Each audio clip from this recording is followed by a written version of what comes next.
यहाँ पे आपको लिमिटेड चीजें ही लेनी है, और उन लिमिटेड चीजों में क्या है, उन लिमिटेड चीजों में है बेसिक सैलरी, डीए कंडीशनल, और कमीशन जो कि टर्नओवर के हिसाब से मिलता हो। ठीक है, कमीशन दो तरीके के होते हैं, तो बता सकता है कौन कौन से? यहाँ पे कमीशन को दो तरह से डिफाइन किया गया है। कौन कौन से दो कमीशन बता सकते हैं? This is in turnover. In terms of और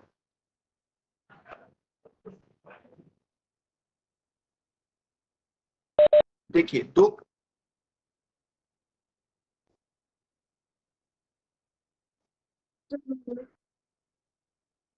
ओके, देखिए दो टाइप ऑफ कमीशन यहाँ पे डिस्क्राइब किए हैं टेक्स्ट में। वैसे तो आप कंसाइनमेंट पढ़ते हो तो डेल क्रेडिट कमीशन, ये कमीशन, बहुत टाइप के कमीशन पढ़ते हो।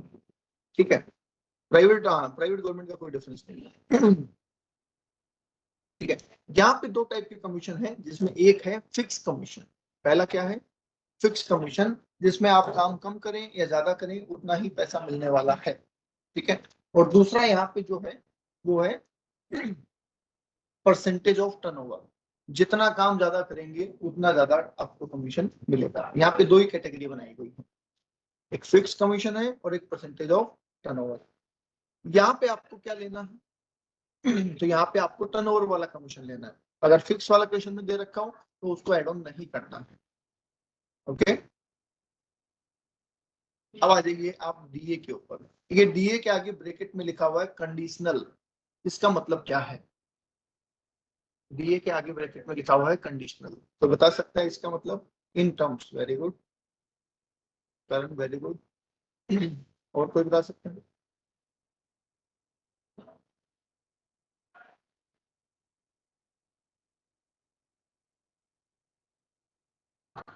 Forming part, okay, yes, very good very good, बहुत अच्छे। देखिए, अगर आपके पास क्वेश्चन में डीए के सामने लिखा हुआ है forming part of retirement benefit, तब तो डीए क्या है? कंडीशनल। अगर लिखा है forming part of retirement benefit, तब तो डीए क्या है? कंडीशनल। और अगर लिखा हो non forming part of retirement benefit, तो डीए क्या है? अनकंडीशनल। ठीक है, तो अगर कुछ नहीं लिखा तो फिर, कुछ भी नहीं लिखा तो in terms forming of part, जी क्या लिखे? Non conditional, conditional. कंडीशनल ले लेंगे। कुछ नहीं लिखा तो बताइए, इफ क्वेश्चन इज साइलेंट, सिर्फ डीए लिखा है, कुछ नहीं लिखा सामने, तो कंडीशनल लें या अनकंडीशनल? Conditional. कंडीशनल। तो सुनिए, अब यहाँ पे आप पे डिफरेंस ऑफ ओपिनियन हो सकता है।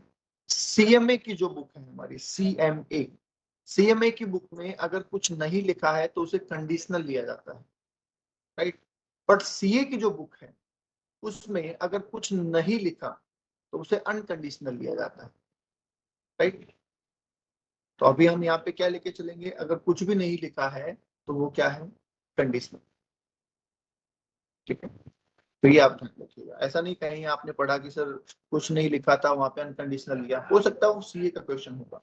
सीए का मॉड्यूल अनकंडीशनल लेता है और सीएमए का मॉड्यूल कंडीशनल लेता है। ओके, तो ये 3 पॉइंट आपको कैलकुलेट करने हैं, और तीनों में जो सबसे कम होगा वो आपके लिए टैक्स फ्री हो जाएगा।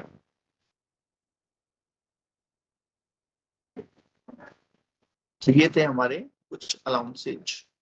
नाउ आगे चलते हैं परक्विजिट्स के ऊपर। परक्विजिट्स क्या होते हैं? अभी आपको बताया नॉन मॉनेटरी बेनिफिट्स। परक्विजिट्स क्या होते हैं? Non monetary benefits. अब हमारे यहाँ पे बुक्स में बहुत सारे परक्विजिट दे रखे हैं, बहुत सारे। तो इसमें से हम इनको कवर करते हैं।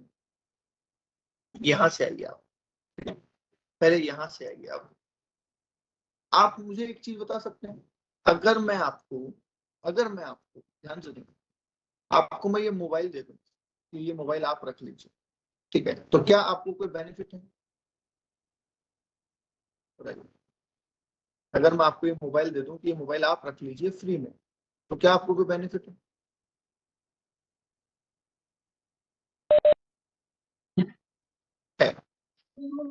चलाने को है ना, बेनिफिट है। तो बस ऐसे ही आपको जवाब देना है, जितने जवाब आप दोगे उतने प्रिक्विजिट आपके क्लियर है। जवाब दिया और प्रिक्विजिट क्लियर, ठीक है। जैसे अब मैं जो जो पूछूंगा ना, आप जवाब देते जाना, ऑटोमेटिक आपके प्रिक्विजिट याद हो जाएंगे, एक भी याद करने की जरूरत नहीं पड़ेगी, ठीक है। पहला, monetary obligation of employ paid by the employer. Monetary obligation of employ paid by employer, मतलब क्या है इसका? इसका मतलब ये है सर कि अगर आपको कोई पेमेंट करना था और उसका पेमेंट आपका बॉस कर देता है, तो क्या आपको बेनिफिट है? Yes sir. yes. कितना बेनिफिट? कितना बेनिफिट है? जितना बॉस पे करेगा, समझ गए। आपको अपने घर की ईएमआई चुकाने की, आपके पास पैसे नहीं थे, बॉस ने कहा चलो मैं भर देता हूँ यार, कोई बात नहीं, तो फायदा कितना होगा? जितना बॉस ने पेमेंट किया। तो लो, खत्म हो गया याद ही। बताओ, इसमें कुछ याद करने की है जरूरत? No sir. ठीक है। आपने अपना LIC करवाया और उस LIC की जो प्रीमियम है वो बॉस ने भर दिया, तो बताइए आपको कितना फायदा हुआ? जितना बॉस ने भरा। जितना बॉस ने प्रीमियम भरा, तो बस ये भी हो गया, ठीक है। हेल्थ इंश्योरेंस अगर एम्प्लॉयर करवाता है हेल्थ इंश्योरेंस, तो वो आपके बेनिफिट में नहीं आता है, ध्यान रखिएगा। हेल्थ इंश्योरेंस अगर बॉस ने करवाया है वो आपके बेनिफिट में नहीं आता है। क्यों? क्योंकि हेल्थ इंश्योरेंस बॉस अपने फायदे के लिए करवाते हैं। उसे पता है आप बीमार हो गए तो अल्टीमेटली बिल किसको भरना पड़ेगा? उसे भरना पड़ेगा।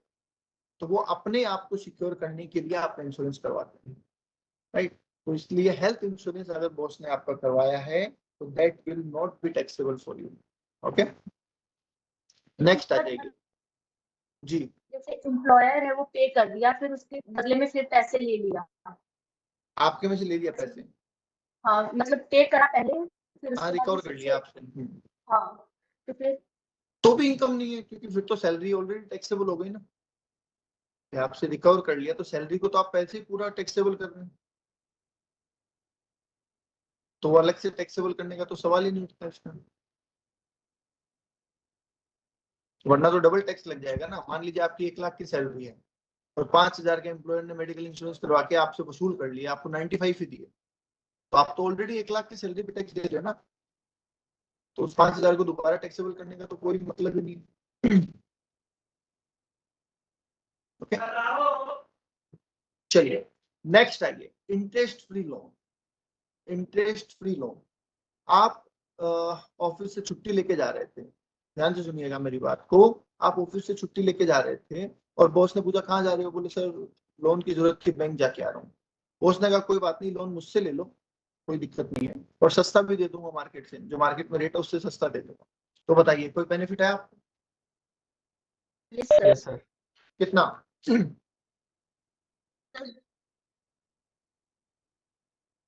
यस, जो इंटरेस्ट हमें बचेगा मार्केट में देते हैं और जो इनको दे रहे हैं उसका जो डिफरेंस है वो लेंगे, क्लियर? ओके। मान लीजिए बॉस फ्री में दे देता कि कोई इंटरेस्ट नहीं लेता, तो पूरा टैक्स। पूरा टैक्सेबल, मतलब पूरा फायदा, जितना भी टैक्स जो मार्केट का रेट लगता है वो। ओके। अब सवाल ये है कि सर मार्केट में तो बहुत सारे बैंक हैं, हम किसका रेट पकड़े? तो उसका जवाब यहाँ पे आपको दे रखा है कि आपको लेना है किसका रेट, ठीक है। किसका लेना है आपको? SBI का। किसका लेना है? SBI का। और वो भी कब का? First day of previous year, क्योंकि ड्यूरिंग द ईयर भी रेटें फ्लक्चुएट होती है, पर आपको कौन सा लेना है?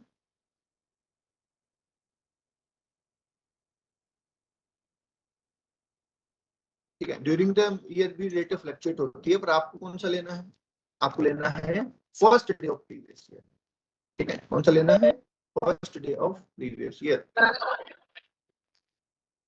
एग्जाम्पल देने हैं? चलो सुनो सुनो सुनो सुनो, PDF दूसरी फाइल में ओपन करें क्या? एक मिनट रुको, एक मिनट रुकिए, बच्चा कह रहा है सर दूसरी प्रोफाइल फाइल में PDF ओपन कर लो, फिर नहीं रुकेगी। अभी ठीक है, इसमें कर लें।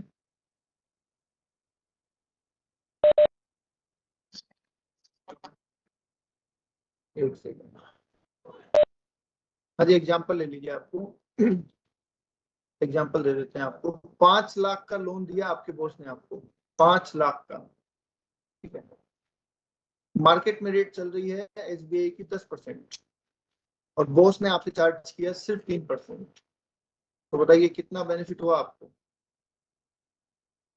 तो 7%। 7% का। मार्केट में रेट 10 है ना, और आपसे लिए 3%, तो फायदा कितना हुआ? 7% का। तो बस 7% टैक्सेबल कर दीजिए, ठीक है। 7% क्या कर देंगे? टैक्सेबल कर देंगे।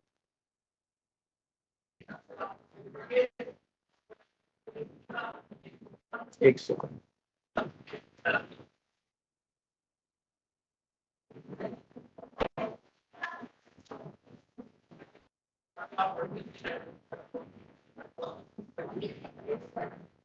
अभी ठीक है वीडियो ऑडियो?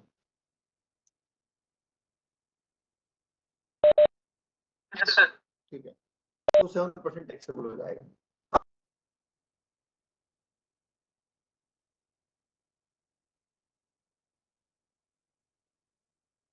अब इसमें मॉडल हो, जैसे 10,000 का खाता है, 10,000 खाता है, तो उसमें क्या करें? अगर आपको 10,000 का ही लोन मिला है, तो आपको मोबाइल खरीदना था तो उन्होंने 10,000 का लोन दे दिया आपको, ठीक है। तो वो क्या करें, वो टैक्सेबल है या नहीं? नहीं। नहीं। 20,000 तक का छोटा मोटा लोन आपके लिए क्या है? टैक्स फ्री है। 20,000 तक का छोटा मोटा लोन आपके लिए क्या है? टैक्स फ्री है। ओके। अब इसमें जो प्रॉब्लम आएगी आपको, एक पॉइंट पे आएगी, वो मैं क्लियर कर देता हूँ, वरना प्रैक्टिकल क्वेश्चन आपसे नहीं हो पाएगा, ठीक है। कॉन्सेप्ट तो इतना ठीक है, इतना बहुत है, पर इसमें एक पॉइंट ऐसा आता है जिसकी वजह से आपका प्रैक्टिकल क्वेश्चन नहीं हो पाता। वो है calculation will be on monthly closing balance. Calculation किस पे होगी? मंथली क्लोजिंग बैलेंस पे होगी कैलकुलेशन आपकी, राइट। तो फॉर एग्जांपल, मैंने 1 तारीख को लोन लिया, 1 मार्च को लोन लिया सपोज, और 25 मार्च को मैंने पूरा लोन चुका दिया, तो बताइए मेरे पे कोई टैक्सेबिलिटी आएगी या नहीं आएगी? मैंने 1 मार्च को 5 लाख का लोन लिया बॉस से और 25 मार्च को वापस चुका दिया पूरा, तो क्या मेरे ऊपर कोई टैक्सेबिलिटी आएगी या नहीं आएगी? क्या मुझे कुछ फायदा हुआ या नहीं हुआ इनकम टैक्स के साथ?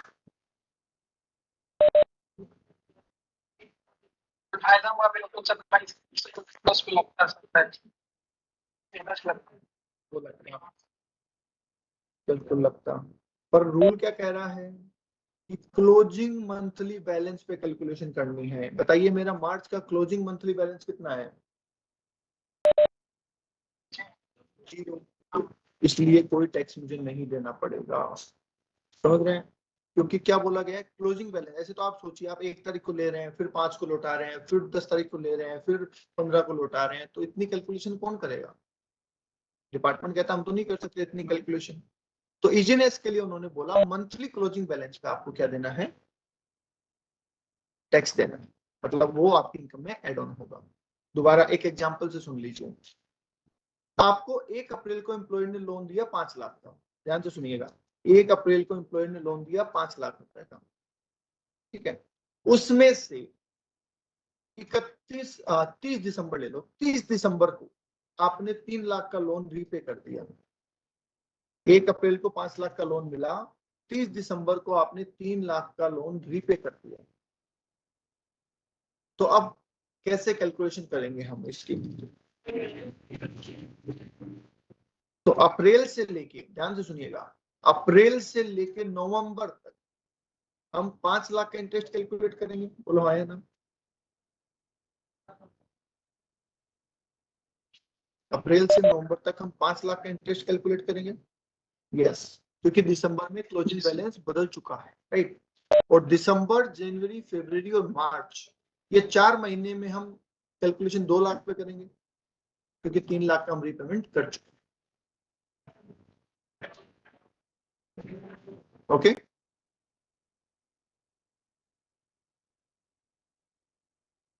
तो ये ध्यान देना है, छोटा सा पॉइंट है, मंथली क्लोजिंग बैलेंस पे कैलकुलेशन होगी, ये ध्यान देना। नेक्स्ट आ जाइए, यूज ऑफ मूवेबल एसेट। अब ये देखिएगा, थोड़ा सा फटाफट देखिएगा। ये मोबाइल अगर मैं आपको यूज करने को दूं, फर्नीचर में आपको यूज करने को दूं, तो क्या आपको कोई बेनिफिट है? बताइए। यूज करने को दे रहा हूँ, रखने को नहीं, यस सर। यूज करने को दे रहा हूँ। Yes sir. बेनिफिट तो है सर, यूज करने को भी दोगे तो बेनिफिट तो है ही ना। यस, तो आइए उसके बारे में जानते हैं। अगर आपको कंप्यूटर या लैपटॉप यूज करने को दिया गया है तो आपके लिए कोई टैक्सेबिलिटी नहीं है, क्योंकि कंप्यूटर और लैपटॉप ऑफिशियल यूज के लिए दिए जाते हैं, ठीक है, इसलिए कोई बेनिफिट नहीं है। बट अगर आपको कंप्यूटर और लैपटॉप के अलावा कोई एसेट यूज करने को दी गई है तो उसमें आपका बेनिफिट होगा और आपकी इनकम में एड ऑन होगा। कैसे होगा सुनिए। जो एसेट आपको यूज करने को दी गई, अगर वो एम्प्लॉयर की खुद की है तब तो आप 10% ऑफ कॉस्ट उसका फायदा मानेंगे, ठीक है। जैसे मान लीजिए एम्प्लॉयर ने आपको 1 लाख का फर्नीचर यूज करने को दिया, तो उस पर कितना बेनिफिट मानेंगे हम? 1 साल का 10,000 रुपए। कितना मानेंगे? 1 साल का 10,000 रुपए का मानेंगे, ओके, क्योंकि 10% ले लें। और अगर एम्प्लॉयर का खुद का नहीं है फर्नीचर, एम्प्लॉयर खुद किराए पे लेके आता है और फिर आपको देता है, तो फिर आपका फायदा कितना है? जितना एम्प्लॉयर किराया चुका रहा, क्योंकि वो नहीं चुकाते, हम सीधे लेके आते तो हमें चुकाना पड़ता, तो जितना रेंट वो चुका रहे हैं उतना ही हमारा बेनिफिट। ओके, क्लियर है?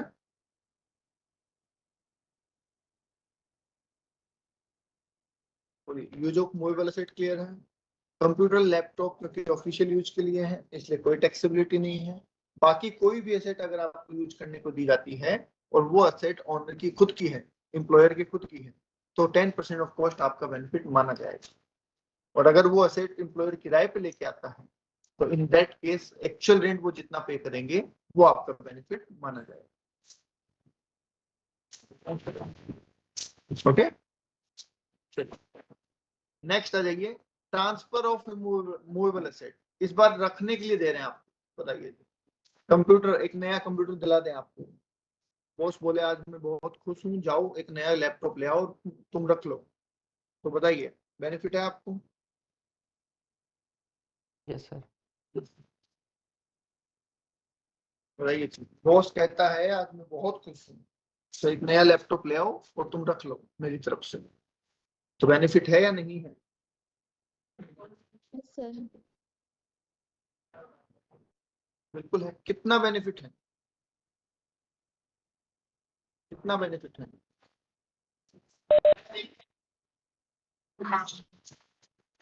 जितने का लैपटॉप है, ऐसे बोल सकते हैं। Yes sir. बिल्कुल, जितने का लैपटॉप है उतना बेनिफिट है। चलो ओके, समझ में आ गई बात।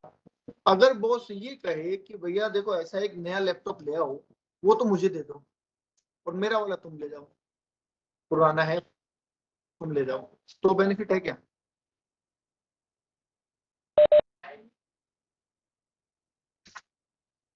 तब भी है, पर कम है। कितना है? जितना उस लैपटॉप की लैपटॉप की कॉस्ट है उस टाइम पे। जितनी उस लैपटॉप की आज की वैल्यू है, राइट? समझ गया? तो वैसा ही यहाँ पे है। आइए, अगर आपको एम्प्लॉयर नई एसेट देता है तो बेनिफिट हो जाएगा जितनी की नई एसेट है, और अगर एम्प्लॉयर आपको यूज्ड एसेट देता है तो इन दैट केस आप उस एसेट की आज की वैल्यू निकालेंगे और उतना आपका बेनिफिट हो जाएगा। अब वो आज की वैल्यू कैसे निकालनी है वो समझ रहे हैं, देखिए। अगर आपको कंप्यूटर मिला है तो 50% डेप्रिसिएशन लगा के वैल्यू निकालनी है आपको, वो भी WDV बेसिस पे। कंप्यूटर के केस पे 50% डेप्रिसिएशन लगाना है WDV बेसिस पे, ओके। कार के केस पे 20% डेप्रिसिएशन लगाना है, कार के केस में 20% डेप्रिसिएशन लगाना है और वो भी WDV बेसिस पे। और बाकी कोई भी एसेट है उस पे 10% डेप्रिसिएशन लगाना है SLM के बेसिस पे, ओके। ठीक है, ध्यान देने वाली बात यहाँ पे ये है कि जो हम डेप्रिसिएशन लगाएंगे वो सिर्फ उतने ईयर्स का लगाएंगे जो ईयर कंप्लीट हो चुके हैं, ठीक है। कितने टाइम का लगाएंगे? Only completed years. तो एक छोटा सा एग्जांपल दे देता हूं मैं आपको, सुनिए ध्यान से। पहला, 1 लाख का लैपटॉप मैंने खरीदा था, 1 लाख रुपए का मैंने लैपटॉप खरीदा था, ठीक है। आज से 2 साल 11 महीने पहले 1 लाख का मैंने लैपटॉप खरीदा, आज से 2 साल 11 महीने पहले, ठीक है, और वो लैपटॉप मैंने आज आपको दे दिया, रख लो आप, तो क्या आप बता सकते हैं आपको कितना बेनिफिट हुआ?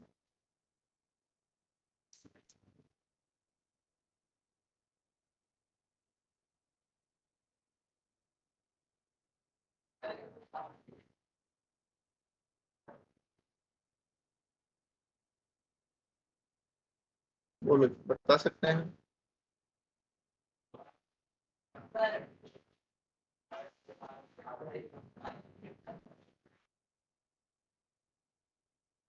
एक लाख का लैपटॉप मैंने खरीदा था आज से 2 साल 11 महीने पहले, ठीक है, 1 लाख का लैपटॉप मैंने आज से 2 साल 11 महीने पहले खरीदा था और आज आपको रखने के लिए दे दिया, तो कितना बेनिफिट हुआ आपको?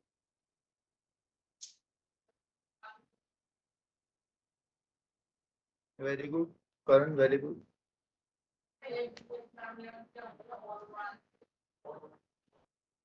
और कोई? 2 साल का डेप लगाएंगे हम। फर्स्ट ईयर में 50,000, 50% की रेट से 50,000। सेकेंड ईयर में रिमेनिंग WDV का 50% हो गया 25,000, तो बचा कितना? 25। क्योंकि सिर्फ कंप्लीटेड ईयर का लगाना है, 11 मंथ्स का कुछ भी नहीं करना है, तो सही है जवाब करण का, 25,000 विल बी राइट आंसर। बोले क्लियर है? एक और दे दो एग्जांपल। 1 लाख का फर्नीचर है मेरे पास, 1 लाख रुपए का फर्नीचर है मेरे पास, 4 साल 6 महीने पुराना। 1 लाख का फर्नीचर मेरे पास 4 साल 6 महीने पुराना, तो क्या बता सकते हैं कितना बेनिफिट हुआ आपको अगर मैं आज आपको दे दूं तो? वेरी गुड करण, वेरी गुड। और कोई?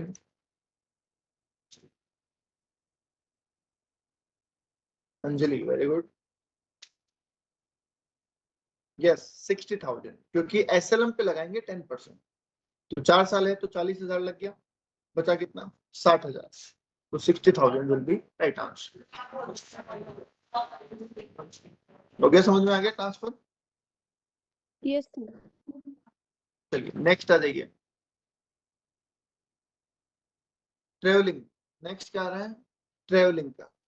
ठीक है, ट्रेवलिंग का क्या है? बहुत सिंपल सा फंडा है, आपको कंपनी की तरफ से कहीं घूमने का मौका मिलता है, ट्रेवलिंग मिलती है, राइट। अब इसमें क्या क्या होता है वो देखिए। पहला, if facility maintain by the employer, मतलब एम्प्लॉय, आप काम ही ऐसी कंपनी में करते हैं जिनका काम ही टूर पैकेज का है, टूर एंड ट्रेवल का है, जैसे मान लीजिए MMT में काम करते हैं आप, गोवा विवो में काम करते हैं, ऐसे किसी कंपनी में आप काम करते हैं, राइट। तो उस केस में आपको बेनिफिट कितना है कि अगर कंपनी आपको एक पैकेज दे दे, अगर कंपनी आपको एक पैकेज दे दे कि ठीक है 4 डेज 3 नाइट का आप एक पैकेज ले लीजिए और फ्री में है हमारी तरफ से, तो आपको कितना फायदा? बताइए कितना बेनिफिट है आप? एक्चुअल जितना खर्च किया है। कितने रुपए का पैकेज वो है, अगर हम फ्री में नहीं मिलता तो हमसे कितना पैसा चार्ज होता, या वही पैकेज हम कहीं और से बुक करते तो हमें कितना पेमेंट करना पड़ता, क्या वो बेनिफिट है आपका? एक्चुअल जो खर्च हुआ है। एक्चुअल जो खर्च हुआ है नहीं, एक्चुअल हमारा तो कुछ हुआ ही नहीं ना, हम तो MMT में काम करते हैं, MMT ने बोला हमारी तरफ से फ्री में एक पैकेज दे रहे हैं हम आपको, जाओ घूम के आ जाओ। जो पैकेज है वो पब्लिक को कितनी प्राइस पे मिल रहा है उतना ही बेनिफिट होगा। यस, जो वही पैकेज पब्लिक को देते तो कितने में देते हैं, राइट। ठीक है, अगर आपको ऑफिस की तरफ से गोवा भेजा जाए 5 दिन के लिए तो कितना फायदा है? ऑफिस के काम के लिए, घूमने को नहीं, ऑफिस की तरफ से ऑफिस के काम के लिए गोवा भेजा जाए तो कितना फायदा है?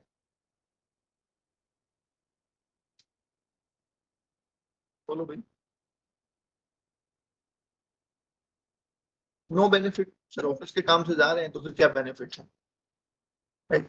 अच्छा, ऑफिस के काम से भेजें और आप बोल दो मैं अकेले नहीं जाऊंगा, मैं तो फैमिली को लेके जाऊंगा, और बॉस कहता है ठीक है ले जाओ जाओ, फैमिली को भी ले जाओ। क्या आपको कोई बेनिफिट है?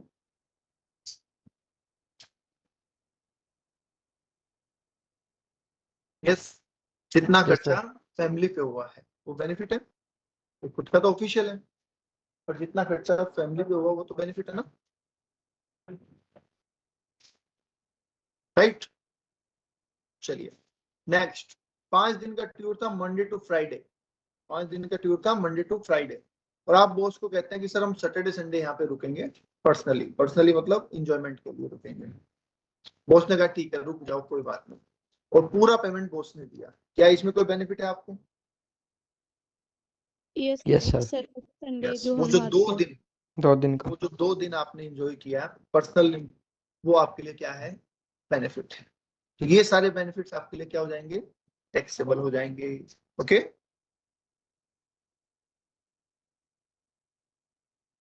नेक्स्ट है गिफ्ट। बॉस अगर आपको गिफ्ट देता है तो क्या होगा बताइए?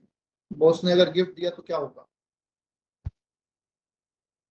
5,000 सर तक उनकी एग्जिट करवा के benefit है, कितने टैक्सेबल हो अमाउंट जाएगा। का वो गिफ्ट है। ओके, देखिए एक चीज बताइए, गिफ्ट का टैक्सेबिलिटी पूरे इनकम टैक्स में कहाँ कहाँ पे? तो 3 जगह पे टैक्सेबिलिटी है गिफ्ट का, ध्यान दीजिएगा। 3 जगह पे है टैक्सेबिलिटी, ठीक है? डिपेंड करता है गिफ्ट मिला किससे है। अगर गिफ्ट एम्प्लॉयर से मिला है तो सैलरी हेड में आएगा। अगर गिफ्ट क्लाइंट से या सप्लायर से मिला है तो बीएनपी में आएगा। और अगर बाकी किसी और से भी गिफ्ट मिला है तो सब अदर सोर्स में आएगा। ओके, तो ये 3 जगह पे टैक्स है। अभी बात कर रहे हैं हम एम्प्लॉयर वाले गिफ्ट की। तो एम्प्लॉयर वाले गिफ्ट में क्या बोला गया है? अगर कैश गिफ्ट मिला है तो फुल्ली टैक्सेबल है, चाहे 1 रुपए का भी क्यों ना। ठीक है, कैश गिफ्ट मिला है तो फुल्ली टैक्सेबल है, चाहे 1 रुपए का भी क्यों ना हो। काइंड में गिफ्ट मिला है तो 5,000 तक टैक्सेबल है, 5,000 तक एग्जम्प्ट है, 5,000 से ऊपर मिला तो फुल्ली टैक्सेबल है। ओके,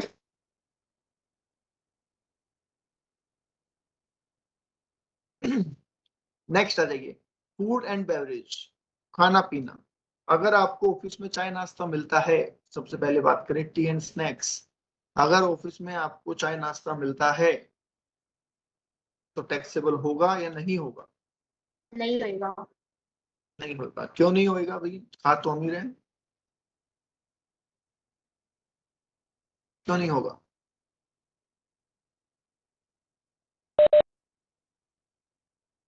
क्या लगता है आपको क्यों नहीं होगा? नहीं होगा, राइट आंसर, सही जवाब आप। बट क्यों? कम अमाउंट होता है सर। अमाउंट होता है, नहीं अमाउंट कम ज्यादा से मतलब नहीं। ठीक है, इसलिए नहीं होता है कि जनरली जो हमें चाय नाश्ता मिलता है ना, वो हमें क्यों मिलता है? ताकि एफिशिएंसी बनी रहे।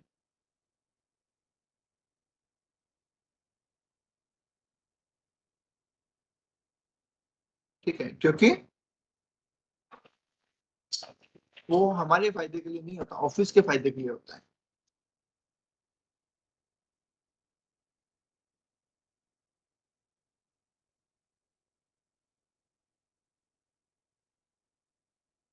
समझ गए? तो इसलिए चाय नाश्ता टैक्स फ्री होता है। खाना, खाना ऑफिस में खाना पीना मिलता है, हमको लंच मिलता है। ऑफिस डेली शिफ्ट है दिन, तो लंच मिलता है, नाइट शिफ्ट है तो डिनर मिलता है। तो उसका क्या ट्रीटमेंट है? तो उसके लिए बोला गया है कि 50 रुपीज पर मील, 50 रुपीज पर मील जो है वो तो आपके लिए एग्जम्प्ट है। मतलब मान लीजिए खाने की कॉस्ट है 80 रुपीज, तो 50 रुपीज फ्री है, 30 रुपीज टैक्सेबल है। ओके, तो 50 रुपए पर डे तक का खाना क्या है? फ्री है। ठीक है, पर वो होना चाहिए वर्किंग आवर्स के दौरान। ठीक है, और इसके अलावा अगर आपको कोई ऐसा फूड एंड बेवरेज मिला है तो फिर वो फुल्ली टैक्सेबल है। इसके अलावा कोई भी फूड एंड बेवरेज मिला है तो वो फुल्ली टैक्सेबल है। ओके, ठीक है सर। नेक्स्ट आ जाइए, क्लब फैसिलिटी। क्लब फैसिलिटी में आप सीधा याद रखिएगा, ऑफिशियल यूज है तो टैक्स फ्री है, और पर्सनल यूज है तो टैक्सेबल है। ठीक है, ऑफिशियल यूज है तो टैक्स फ्री है, और पर्सनल यूज है तो टैक्सेबल है। नेक्स्ट, क्रेडिट कार्ड फैसिलिटी देती है क्या कंपनी? क्रेडिट कार्ड फैसिलिटी क्या लगता है आपको? कंपनी क्रेडिट कार्ड फैसिलिटी देती है आपको? Yes. हाँ, देखिए बड़ा एम्प्लॉय है, बहुत बार ट्रेवलिंग करनी पड़ती है, तो कभी होटल बुक करना है, कभी टिकट बुक करनी है, तो उनको कंपनी क्या देती है? क्रेडिट कार्ड दे देती है कि आप सारे ऑफिशियल खर्चे इससे कर लीजिए आप, ठीक है, और उसका पेमेंट कंपनी कर देगी। तो ऐसा कुछ है, तो इन दैट केस क्या होता है? In that case official use पे हमें कोई भी टैक्स देने की जरूरत नहीं है, इनकम में कुछ भी नहीं जुड़ेगा। बट अगर हमने उसी कार्ड का इस्तेमाल पर्सनल किया है और फिर भी कंपनी पेमेंट कर देती है, तो इन दैट केस वो हमारे लिए टैक्सेबल हो जाएगा, ठीक है, जितना हमने पर्सनल इस्तेमाल किया है वो टैक्सेबल हो जाएगा।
अरे इधर ही है भाई, कहाँ जाएंगे? 1 मिनट, तो अर्जेंट कॉल था। अभी ठीक है ऑडियो वीडियो ना?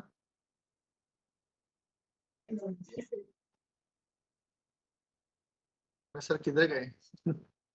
ओके, तो क्रेडिट कार्ड अगर आपको ऑफिशियल यूज मिला है तो फ्री है, कोई टैक्सेबिलिटी नहीं है, अदरवाइज टैक्सेबल है, ठीक है। इसको आप अभी छोड़ दीजिए, कोई काम करना नहीं है। ESOPs पे बात करिए। ESOPs के बारे में सुना है? Employ stock option plan, employ stock option plan. Yes. इसमें एक बहुत जरूरी बात है याद रखने वाली, वो ध्यान दीजिएगा। क्या है जरूरी बात? देखो, कॉन्सेप्ट क्या है वो मैटर नहीं करता, मतलब चीज क्या है वो मैटर नहीं करती, उसमें की पॉइंट क्या है वो मैटर करता है, ठीक है। अगर आपको 100 रुपए वाला, मैं आसान भाषा में समझा रहा हूं आपको, अगर आपको 100 रुपए वाला शेयर 40 रुपए में दिया जाए तो क्या आपको कोई बेनिफिट है? Yes. अगर सिंपल, अगर कंपनी 100 रुपए वाला शेयर 40 रुपए में दे रही है तो बेनिफिट है, ये तो कोई भी बता देगा, इसमें कोई टेंशन नहीं है, ठीक है। अब एग्जामिनर आपको कंफ्यूज कहां करेगा वो सुनिए। एग्जामिनर आपको कहता है कि से आज आपको ऑफर मिला कि आप कंपनी के शेयर खरीद लो 40 रुपए में, और आज मार्केट प्राइस है 100 रुपए, ठीक है, ओके। आपने कहा मैं सोच के बता, आपने 3 दिन बाद कंपनी को बताया कि हाँ जी मैं आपके शेयर खरीदने में इंटरेस्टेड हूं। उस दिन शेयर की प्राइस हो गई थी 105 रुपए, ठीक है, समझ गए बात को? आज ऑफर मिला, आज रेट है 100 रुपए, ऑफर है 40 रुपए का। 3 दिन बाद जब आपने कंपनी को इन्फॉर्म किया तब शेयर की प्राइस बढ़ के 105 रुपए हो गई थी। कंपनी ने कहा ठीक है हम दे देंगे आपको, ठीक है।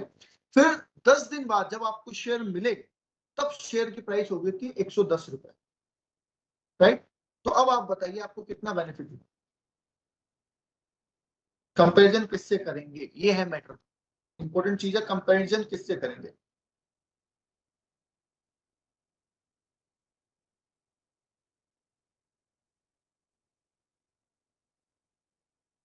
So 100. 100 से, करंट कह रहे हैं 105 से, और बोलिए। Man opted, very good, yes. जिस दिन हमने ऑप्शन एक्सरसाइज किया, ध्यान से सुनिएगा, जिस दिन हमने ऑप्शन एक्सरसाइज किया वहां से उस डेट को कंसिडर करना है।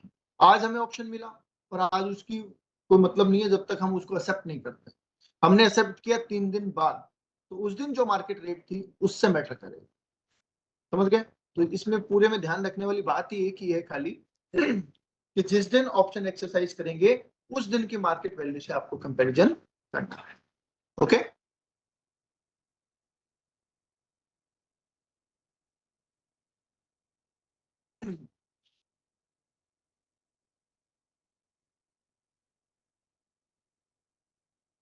चले आगे।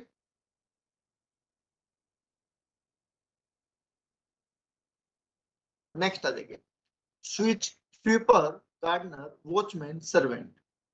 अगर आपको आपका एम्प्लॉयर घर पे स्वीपर, गार्डनर, वॉचमैन वगैरह देता है और कहता है कि पेमेंट मैं कर दूंगा, आप तो रखो इनको, तो क्या आपको कोई बेनिफिट है? बताइए। यस, कितना बेनिफिट है? कितना बेनिफिट है?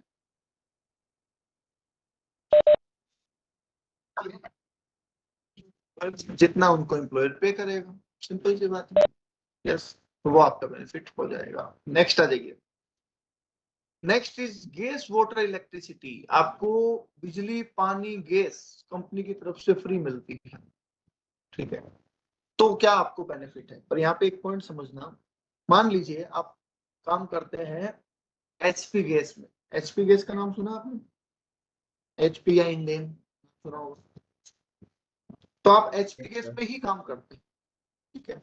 और एचपी गैस में क्या है कि जो सिलेंडर्स फिल होते हैं उनकी कॉस्ट जो उनके लिए है वो 800 रुपए है, और मार्केट में वो 1000 रुपए का बेचते हैं, ठीक है। कॉस्ट 800 रुपए है और वो मार्केट में बेचते हैं 1000 रुपए। क्योंकि आप उनके एम्प्लॉय हैं तो उन्होंने आपको एक सिलेंडर फ्री दिया, ठीक है, कि आप इस्तेमाल कर लीजिए, कोई चार्ज नहीं है आपके लिए। तो आपका बेनिफिट कितना है बताइए?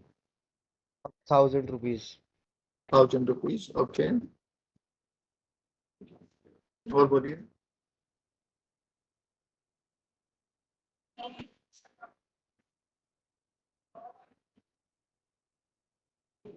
₹1000,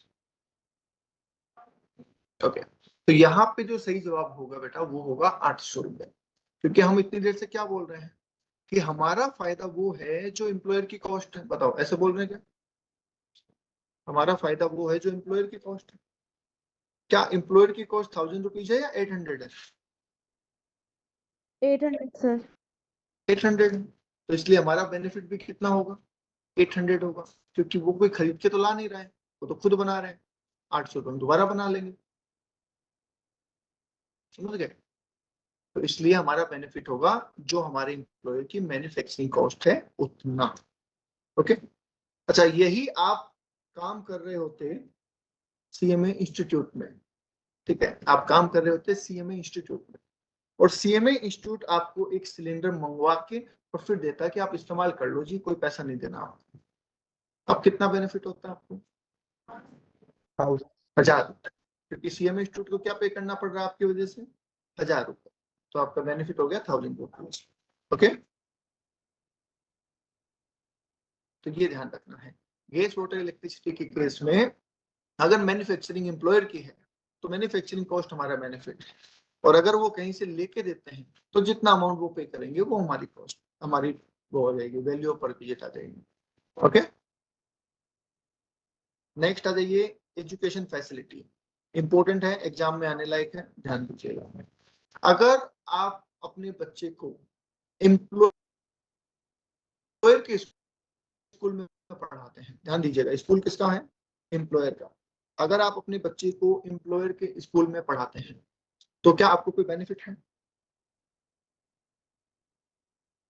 यस, आपको बेनिफिट है। कितना बेनिफिट है आपको?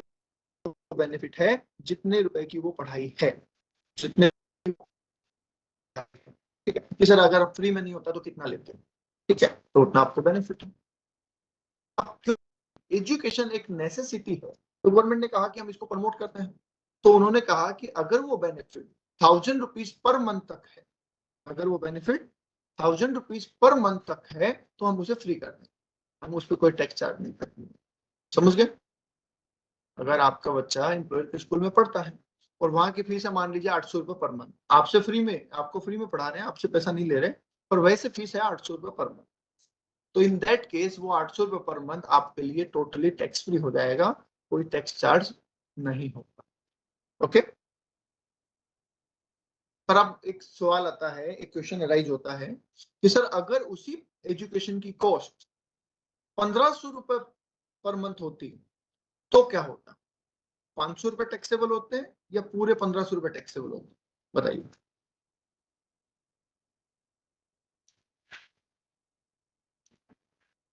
क्या लग रहा है? रूल है कि 1000 रुपए तक टैक्स फ्री है। अब सवाल है कि अगर 1500 होता तो 500 रुपए टैक्सेबल होते या पूरे 1500 टैक्सेबल होते?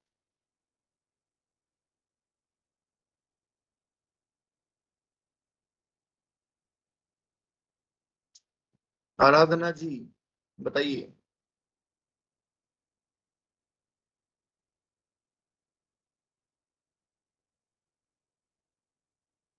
Yes, it will be fully taxable. क्या होता है?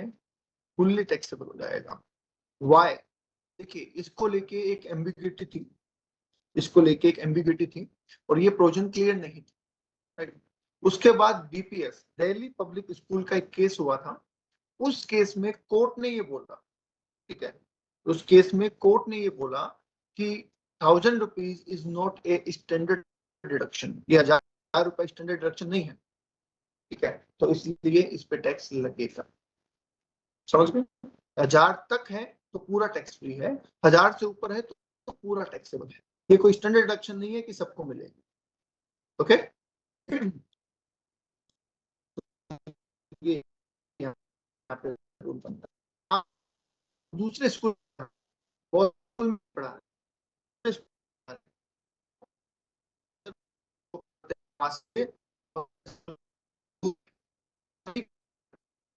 तो आप दूसरे स्कूल में पढ़ा रहे हैं, जिस दूसरे स्कूल में आप पढ़ा रहे हैं उसकी फीस का पेमेंट बॉस ही कर रहे हैं, क्योंकि फैसिलिटी तो तभी होगी ना जब बॉस पे करेगा। तो आपका एम्प्लॉयर फीस पे कर रहा है दूसरे स्कूल की। अब सवाल आता है कि सर क्या इसमें आपको बेनिफिट है? बिल्कुल है। कितना है?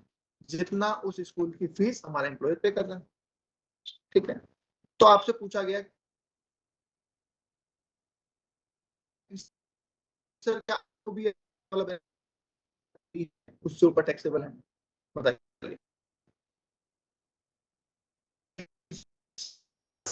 आपको भी ये बेनिफिट मिलेगा। क्यों? क्योंकि आपके एम्प्लॉयर के स्कूल में ना पढ़ाने का जो रीजन है वो आपकी जॉब है। रीजन क्या है? जॉब। आप जॉब दूर करते हैं और स्कूल दूर है, नहीं बैठे, तो आप स्कूल ज्वाइन ना करने का वो आपके ऊपर ही। पढ़ाते तो नहीं थी जानबूझ के, मैं तो एम्प्लॉयर के स्कूल में नहीं पढ़ा रहा, मैं तो दूसरे में पढ़ाऊंगा, तो फिर उस केस में आपके ऊपर ये ऑप्शन नहीं लगेगा।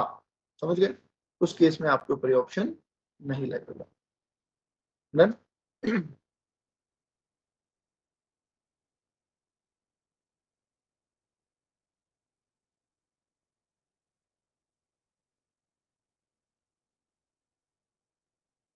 चलिए, नेक्स्ट है, और आई थिंक ये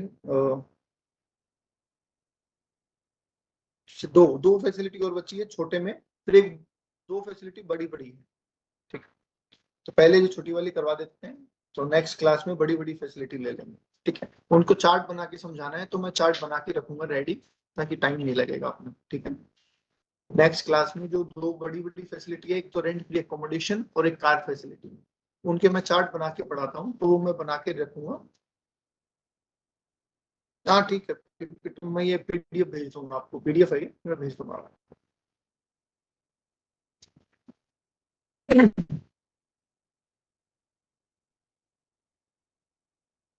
difference of HRA and rent free accommodation. HRA और रेंट फ्री एकोमोडेशन में डिफरेंस, एचआरए और रेंट फ्री एकोमोडेशन में डिफरेंस क्या है? ये है कि किसी के घर पे कोई गेस्ट आया, ठीक है, किसी के घर पे कोई गेस्ट आया, तो एक तो घर वाले कहे कि एडजस्ट कर लेंगे, आप हमारे घर पे ही रुकिए, ठीक है, आप हमारे घर पे ही रुकिए, हम एडजस्ट कर लेंगे, तो वो तो हो गया रेंट फ्री एकोमोडेशन, ठीक है। और एक बोले कि भैया होटल में आपका रूम बुक करते हैं, वहां जाके रहो, या पैसे दे देते हैं होटल के और वहां जाके रहो, तो वो हो जाता है एचआरए। समझ गए? कंपनी कहती है आप हमारे गेस्ट हाउस में रुको, हम आपको घर दिला देते हैं, उसमें आपको रहना है, तब तो क्या है? Rent free accommodation. और कंपनी कहती है हम आपको फिक्स पैसे दे देते हैं, आपको जहां रहना रहो, आपकी इच्छा है, तो वो क्या हो जाता है? एचआरए।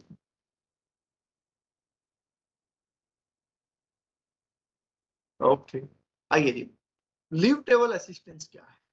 ये भी थोड़ा सा टेक्निकल पॉइंट है। लीव ट्रेवल असिस्टेंस और लीव ट्रेवल कंसेशन एक ही बात है। कंपनी आपको और आपकी फैमिली को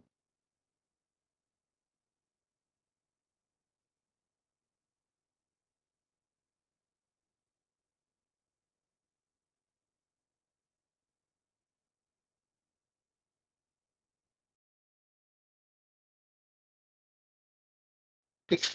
अब सवाल ये है कि कंपनी ने तो हमें घूमने को भेज दिया, हम घूम के आ भी गए, अब उस पर टैक्स लगेगा या नहीं लगेगा?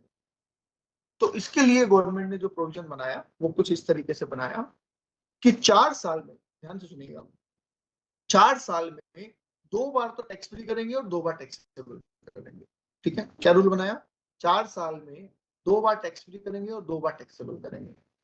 अब आप कहोगे कि सर मान लो मिला ही 4 साल में एक बार ही, तो छूट मतलब हमें घूमने का मौका ही एक बार मिला तो एक बार टैक्स फ्री हो जाएगा, टैक्सेबल कुछ नहीं होगा।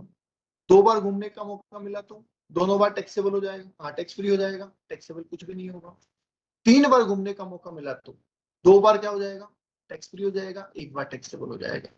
और 4 बार घूमने गए तो 2 बार टैक्स फ्री हो जाएगा, 2 बार टैक्सेबल हो जाएगा। It means maximum 2 bar tax free हो सकता है। ओके, ठीक है, तो उसे बोलते हैं ब्लॉक। उसे क्या बोलते हैं? ब्लॉक।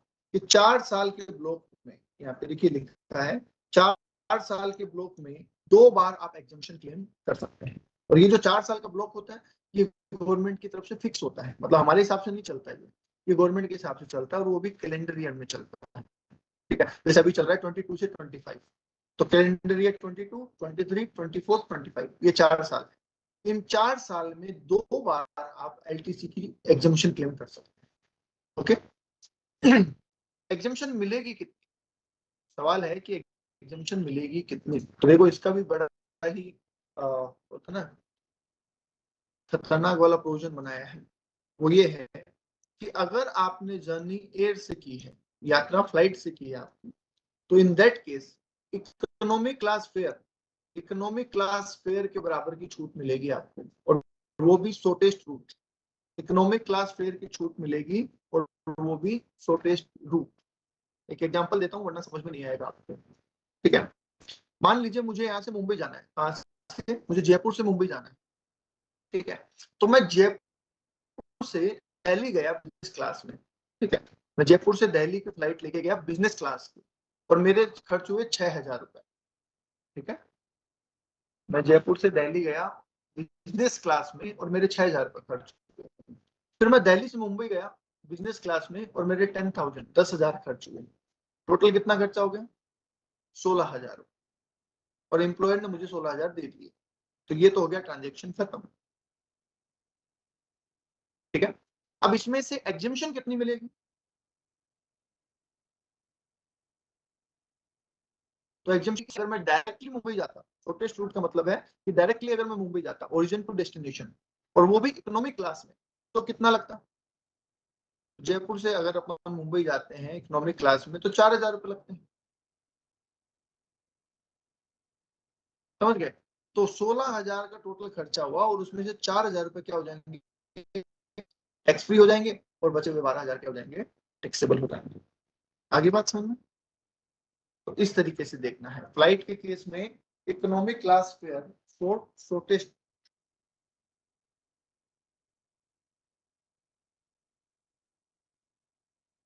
ओके ठीक है। अगर जर्नी रेल से हुई है तो, ट्रेन से हुई है तो फर्स्ट एसी के बराबर का किराया, फर्स्ट एसी के बराबर के किराए की आपको क्या मिल जाएगी? एग्जम्पशन मिल जाएगी, मतलब उतना टैक्स फ्री हो जाएगा और बैलेंस अमाउंट टैक्सेबल हो जाएगा। अगर जर्नी आपने पब्लिक ट्रांसपोर्ट से की है तो फर्स्ट क्लास एसी बस जो होती है, फर्स्ट क्लास एसी बस जो होती है उसका किराया आपको एग्जम्प्ट हो जाएगा। अगर आपने बस से जर्नी की है तो फर्स्ट एसी बस जो होती है उसका किराया आपके लिए क्या हो जाएगा? एग्जम्प्ट हो जाएगा। अच्छा, हमने सर ऐसी जगह सफर किया जहाँ पे बस जाती ही नहीं है। ठीक है, तो हमने क्या किया? बस भी नहीं जाती, ट्रेन भी नहीं जाती, फ्लाइट भी नहीं जाती सीधे तौर पर, तो हमने क्या किया? पर्सनल गाड़ी लेके चले गए हम। और पर्सनल गाड़ी में वहां तक जाने का हमारा 20,000 रुपए का खर्चा हो गया। तो क्या आप बता सकते हैं एग्जाम्प्ट कितना होगा? बताइए। हम किसी ऐसी जगह चले गए जहाँ पे बस ट्रेन फ्लाइट नहीं जाती, तो हम गाड़ी लेके चले गए। अब गाड़ी लेके चले गए तो गाड़ी का खर्चा हो गया 20,000 रुपए। तो फ्री कितना हो? एसी डिलक्स बस, ओके। तो इसके लिए बोला गया है कि अगर वही सफर आपने फर्स्ट एसी ट्रेन से किया होता, अगर वही सफर आपने फर्स्ट एसी ट्रेन से किया होता तो कितना भाड़ा लगता? उतना, उस उतने के बराबर जो है वो आपको क्या मिल जाएगा? यस, एक्चुअल और एसी ट्रेन का भाड़ा कि हाँ, अगर यही जर्नी जैसे मान लीजिए 1000 किलोमीटर है, तो यही 1000 किलोमीटर अगर हम फर्स्ट एसी ट्रेन से जाते तो 6000 लगता, तो ठीक है 6000 टैक्स फ्री है। ओके, ये आपको ध्यान रखना।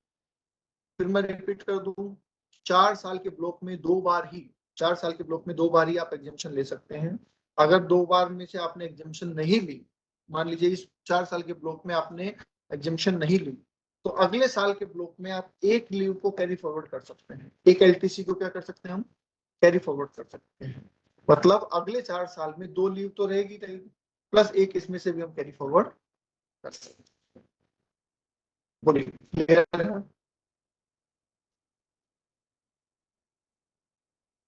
बताइए जी, यहाँ तक क्लियर है?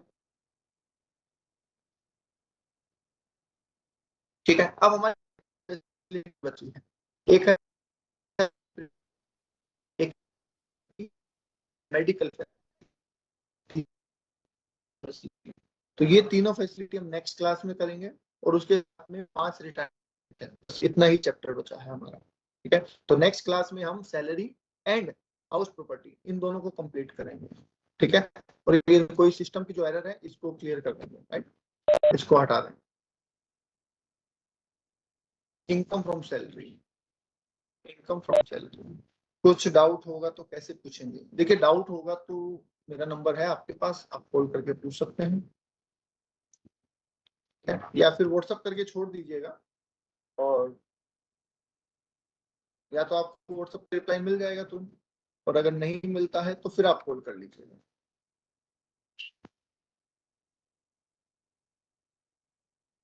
ओके, नंबर मैंने शेयर कर दिया है।